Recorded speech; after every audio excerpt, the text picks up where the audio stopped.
Telangana revenue శాఖ మంత్రి పొంగులేటి శ్రీనివాసరెడ్డి ప్రయాణిస్తున్న విమానంలో సాంకేతిక లోపం ఏర్పడింది. దీంతో అది రన్వే పై నిలిచిపోయింది. శంషాబాద్ విమానాశ్రయంలో ఈ ఘటన చోటు చేసుకుంది. హైదరాబాద్ నుంచి కొచ్చిన్ వెళ్లాల్సిన ఇండిగో విమానం టేకాఫ్ కు సిద్ధమవుతుండగా సాంకేతిక లోపం ఏర్పడింది. దీంతో గంటకు పైగా రన్వే పైనే విమానం నిలిచిపోయింది. దీంతో అందులో ఉన్న ప్రయాణికులు తీవ్ర అసహనం వ్యక్తం చేశారు.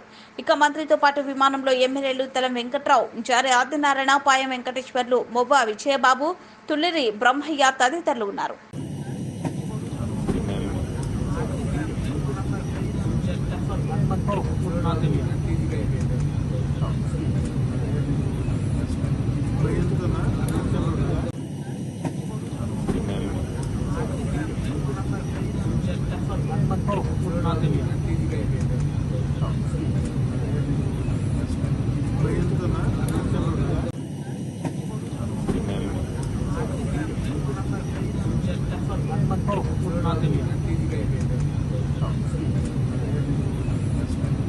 Gracias.